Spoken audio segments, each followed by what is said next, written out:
and I want to see how they respond. I want to see how they reply to that criticism, because they're always going to be on their best behavior in the interview and in the interview process. So taking that idea, I shared go ahead. Can I, with that post, there was a part that I would briefly, very quickly, we can move on, really quickly rant on. Yeah. That post. If that were my ex-patient. Yeah. How do you think I would react? How do you like, if that was my ex-patient, let's just put it, if you want to put it back up, you don't have to, but yeah, the post of, in the first sentence or two, years ago, I went to physical therapy. It was amazing. I can't remember the name, and I'm not sure if they're even still there or not. But who else would you suggest? Right. Like, and if that were my patient, my previous patient, you, Tony, knowing me, how would I react to that? Same way I would react. I would be like, what the heck? Did I not have an impact? How do they not know my name? How did we not still have a relationship? How did I not keep in touch with them? Yes.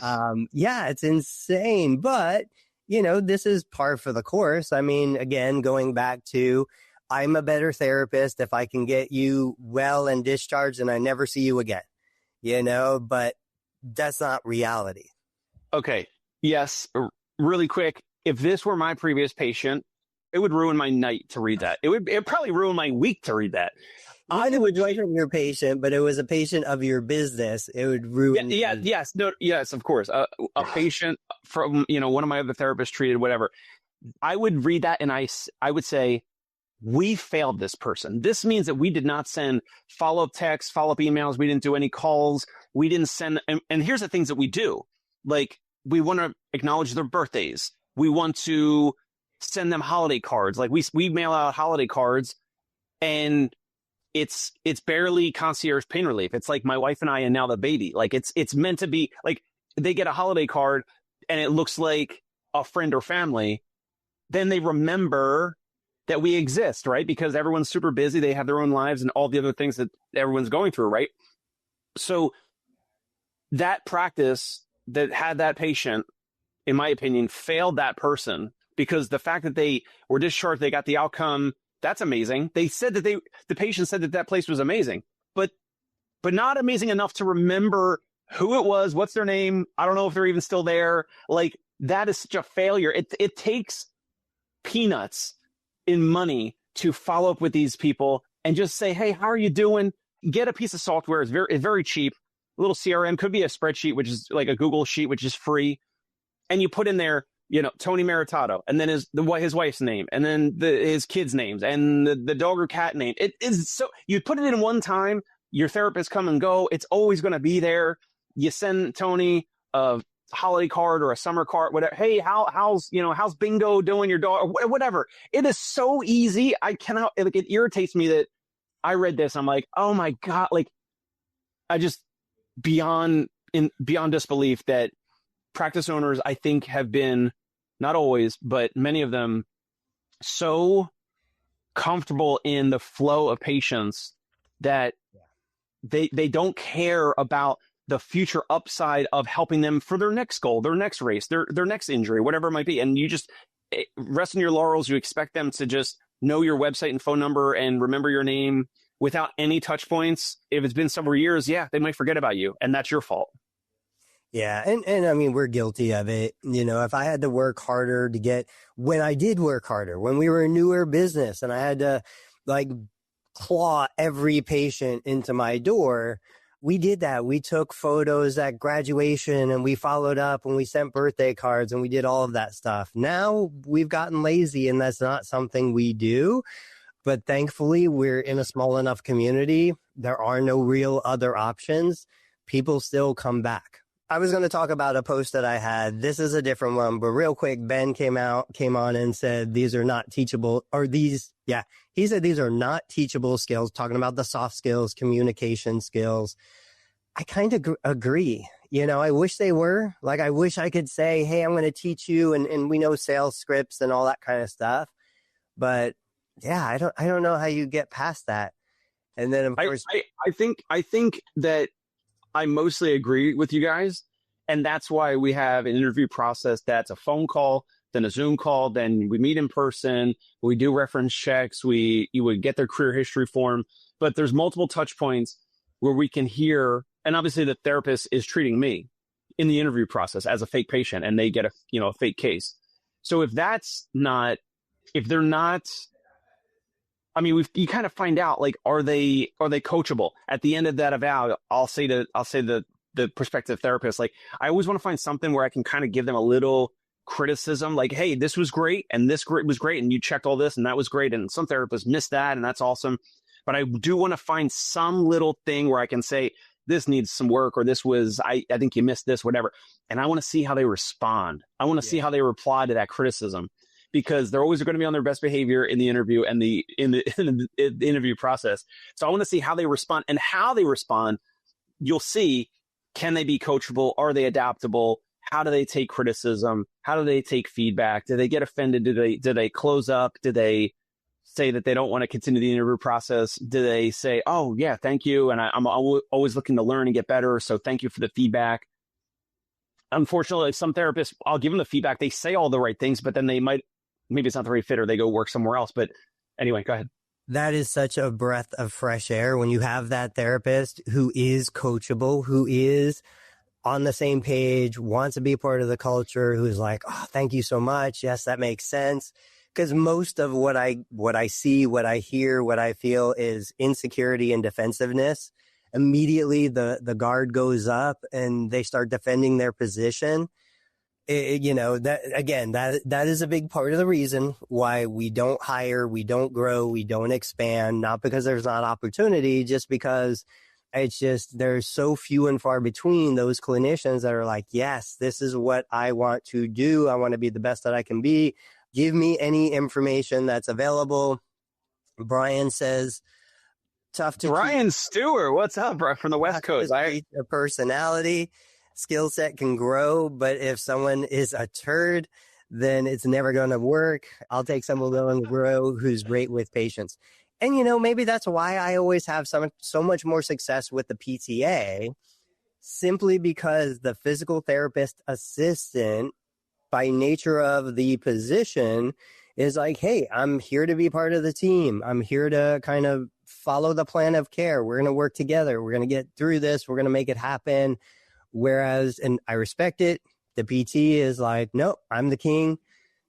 Oh, I want to say something, but I won't. I dictate what is going to happen. This is my plan of care. You're going to do what I say. Those are tough situations. So real quick, I forgot about this, but Rick Gawanda shared this, and I thought this was interesting. So let me find it. I'm going to switch to the main page. Team Rehab. Physical Therapy agrees to pay nearly $5 million to resolve a False Claim Act allegation related to fraudulent billing. Did you see this? I did, yes.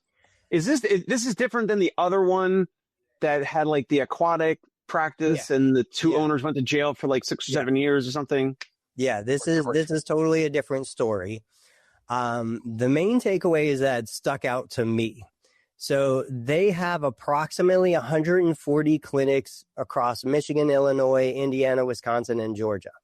140 clinics. So immediately my brain says, these guys have clearly grown. They're clearly successful. They have business systems in place. Each of those clinics could be doing $1 million a year reasonably, each of those locations. Even if we say they're on the low end of $500,000 a year, but that's between $140 million a year in revenue and $70 million a year in revenue. This was going on between January 2018 to December 2024. So we're looking at 6 years, and the settlement was $5 million. I'm like, that's pennies.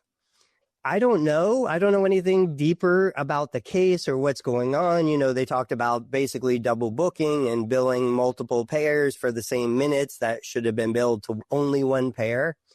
But when I look at those numbers and I'm like, holy crap, this place obviously was bringing in hundreds of millions of revenue over that time frame and they paid $5 million, I'm all about stopping fraud.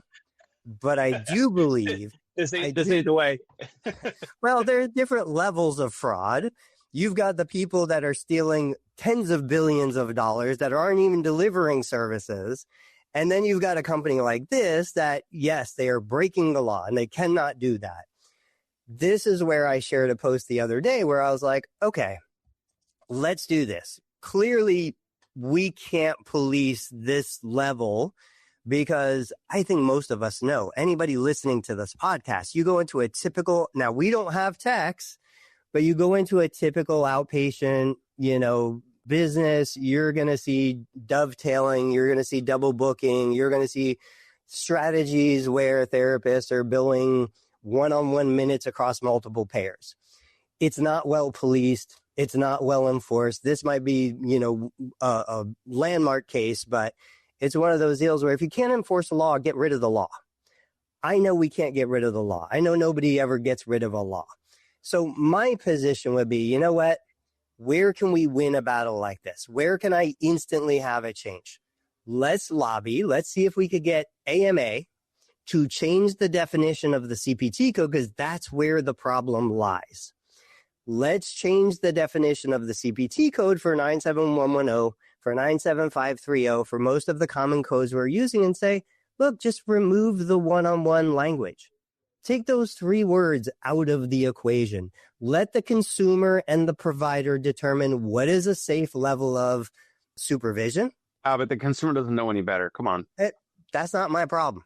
The consumers are buying billions of dollars of McDonald's hamburgers every single day. They have the freedom to choose. Put them in my clinic.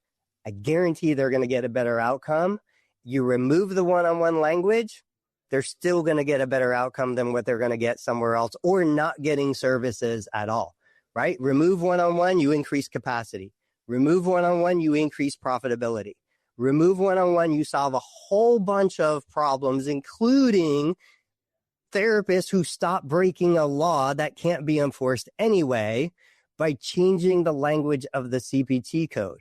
And if it can't be done at the AMA level, because obviously we can't control the AMA and they establish the definitions of the CPT codes, let's go to the State Practice Act. Let's go to our state boards and get the state board to say, a physical therapist can delegate these services to an unlicensed individual. Let me hire a technician that I know is going to do a great job, that I train in-house. Let me delegate supervision of therapeutic exercise to that person so that, again, I come out from this bottleneck. Like, how are we supposed to treat more people when we can't multiply minutes? We only have so many minutes a day. There's still going to be, let's say that happened, right? Then these big corporates will still be passing patients from the therapist or the PTA over to an unlicensed aide. Yeah. Unlicensed aide, 100%. which is still fraud, correct? Not if they change the definition. Not if but currently it's fraud. Currently, yes. But there's other in-network practices that might watch or listen to this, or they definitely exist somewhere in the country, including Paul Vidal, who commented on my in-network versus out-of-network video from last Friday. There are in-network practices that actually follow the current law and do not have fraud, where they do, 2 or 3 unit visits. It's always one-on-one.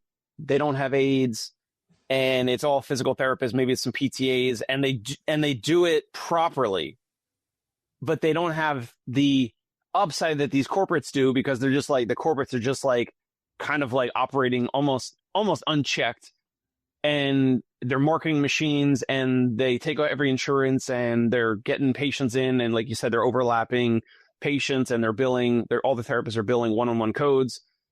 I don't know. There is no. I don't know if there is a good solution. What you're suggesting could work, but it's like the corporates still win no matter what. Like, they're still gonna do what they do, or they're gonna push the envelope even further. Yeah, but the consumer will decide. Like, that's the most hilarious part of this whole discussion, is there is no shortage of consumers, especially ones that have been there before and go back. We get the few who are like, oh, I went to that place. I hated it. The therapist ignored me. The therapist was in the computer the whole time. The place was packed. We see those tiny minority of people that are like, oh, I love this. One-on-one, Dave Kittle, I get your full attention. The reality is those places are not short on patients. They're not short on referrals. Clearly, the doctors see the value in that model because they continue to send to them. Clearly, the patients don't mind that model, just like McDonald's sells billions of burgers, even though mom and pop can make a better burger. Like, it serves a purpose. Let the consumer make the choice. If consumers didn't like it, they wouldn't go back. I agree with you there. I understand. Let's go back to the NovaCare that's operating part-time near you. Yeah. And do you think that some of this dynamic is part of it? Why can't they get more physical therapists to work there? Why are they not open 6 days a week? I would say and I'm speculating, but I would say that just in this area, there's just not a lot of surplus capacity of PTs, PTAs in the area. This particular NovaCare in the local community, they're very tightly connected with very large orthopedic group. They have referral coordinators in the orthopedic office that direct all of those patient referrals to their practice. And so they're flooded, like they're at capacity, and they do all the events like the job fairs and all that kind of stuff. They just haven't been able to hire more clinicians. And I would say, truthfully, from what I've heard, they don't double book, which means that they only have 8 spots a day, 9 spots a day. Like, once you book those spots out, what do? You're done. You can't increase capacity in any other way. And I don't think that they shorten visits, which that's the first thing I would do. If you're not going to give me a chance to put more patients in my clinic and treat them well, I'm going to shorten visits. I'm going to go to double or 2 unit. I'm going to go to single unit visits. I am going to make the profit that I need to serve my patients better one way or another without breaking the law. I've seen other NovaCare locations where they are not one-on-one at all. Like, I shadowed one back. I mean, this is now 10 plus years ago when I was coming out of school. I shadowed one place, Tony, in South Philadelphia, NovaCare. And I was like, I mean, this is a great learning experience. This is a great learning experience. And I'm like, I mean, it was like 4 patients to 1 therapist. It was like rocking. And I'm like, I would never want to work in this place, this office specifically, but also just like this model. You know what I mean? Like, and so the one near you, maybe they've changed their ethos. I don't know. Or they just can't get patients or therapists in the door. I don't know. Well, I think the balance of power has shifted. More and more hospitals that used to double, triple book don't do it. I think there are more student therapists coming out, more new grad PTs that are coming out. They're like, no, I'm not going to do that. I refuse to do that. And I respect that. Obviously, they've been educated. They understand at some level. But that just decreases capacity for the entire profession, which goes back to last episode. How are we supposed to help people when we don't have enough therapists to help people? Like, people need help. They're not coming to us because we can't serve them. They're going to go somewhere else. They're going to find a better alternative, a cheaper alternative, some alternative, whether it be a personal trainer who took a weekend seminar on how to treat low back pain, and they're going to tell you have glute amnesia. Or, which reminds me, I was listening to Gary Vee this weekend, Gary Vaynerchuk, and he was saying how his personal trainer opened his eyes to how his glutes aren't firing. And now he knows that it's going to take months to reactivate his glutes. And I was like, you've got this guy who's worth probably $1 billion or more. He's educated. He's been working with the trainer for years, all of this stuff. A sales guy who got sold on the idea that his glutes aren't firing, even though he can get out of a chair and he can body weight squat and he can do all of these other things that clearly require your glutes to squat. I just thought it was funny that the sales guy got sold. Gary Vee also calls them physical trainers, which is basically a mashup of physical therapist and personal trainer. So it's like, Gary, what is it, dude? Like, we know it's a trainer. We know it's not a physical therapist. You know, like the Jordan, I forget, Sayak or whatever. Sayat used to be one of his trainers, and some other guy. And so, like, you can see them on Instagram. We know that they're trainers, but he's calling them physical trainers. And it's like, oh my gosh, like the public. I mean, Gary Vee, he doesn't understand the difference between personal trainer and physical therapist. Yeah. All right. We're coming out on the home stretch. Let me share one more that I think you'll appreciate. Let me see. I got to share this. It's a Facebook post that I've shared this before. I've asked this question before. You can see that on the screen. Not yet. Here we go. Okay. So this is from my business Facebook page. And I basically said, when your physical therapist asked you about your goals after your total knee replacement surgery, what were your top 3? And I asked some version of that question. I don't like the way it was worded there, but there's a couple of reasons why I ask this on a pretty regular basis. One is I want cash PTs to understand there's a difference between what Medicare covers and what Medicare does not cover.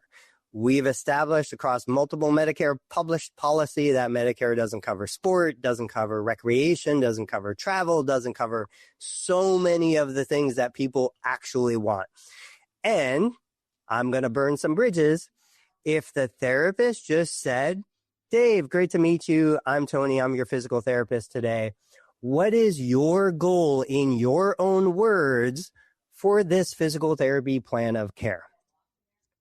Okay, this person says walking without pain.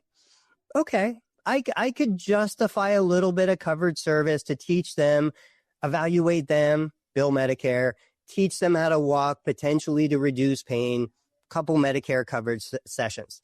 But then it says, get in and out of a boat. That is not a Medicare covered service. Walk up and down stairs like a normal person without falling. Okay, we can bill Medicare for that, right? Hey, if you want to get back on the boat, if you want to go fishing, if you want to take your family out on the pontoon, listen, Medicare will pay for me to teach you how to walk better. Medicare will pay for me to teach you how to go up and down stairs, step over step.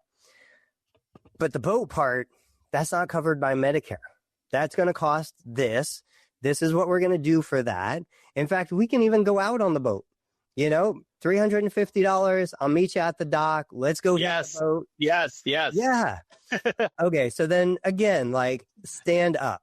Medicare covered. No problem. Sit down without assistance. Medicare covered. Walk a straight line. But then if we keep looking, backpacking trip. Not covered. Nope, definitely not. Kayaking, overnight trips, getting outside, foraging in the woods, not covered. None of that is covered. All of that is available for self-pay, cash-based services. And when you going to the Daytona 500, not covered by Medicare, right? So these posts serve 2 functions. One is they give you the language that people are using in their own brains, so that when you craft your marketing message, you can say, oh, you know, this is what this person's saying. This is how they're saying it. And then it's also giving you the obvious justification to say, look, absolutely walking on uneven ground, stairs, walking on even ground. Yeah, Medicare should pay for that. Like that is within the scope of what Medicare covers. But back to racing a 100-mile endurance race, not a Medicare covered service. The problem that you already know is going back to the Team Rehab post or the article about their lawsuit is that so many practices, Tony, will be billing all those Medicare and all those insurances of all those patients that you just listed across the country. And they'll be doing 20, 30, 50 visits a year for those exact patients, for those exact goals. They might not write those goals in the note. They're going to say, you know, dressing, personal hygiene, toileting, whatever. But really that guy wants to get back to the Daytona 500 and they're going to just be running his insurance for dozens of visits. And then we wonder why reimbursement's being cut.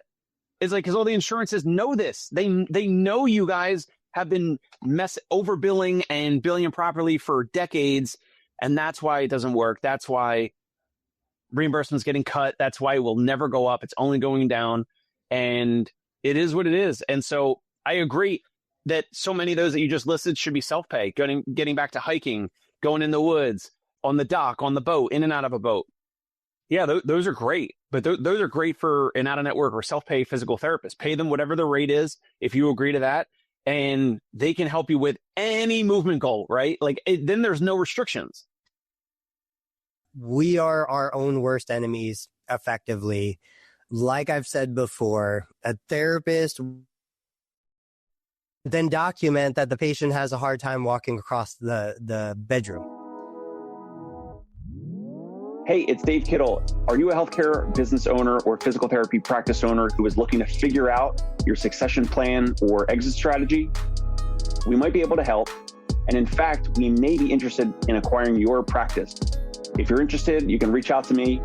Shoot me an email at dave@conciergepainrelief.com. That's DAVE at CONCIERGE, painrelief.com. Or you can call me at any time, 646-781-8884.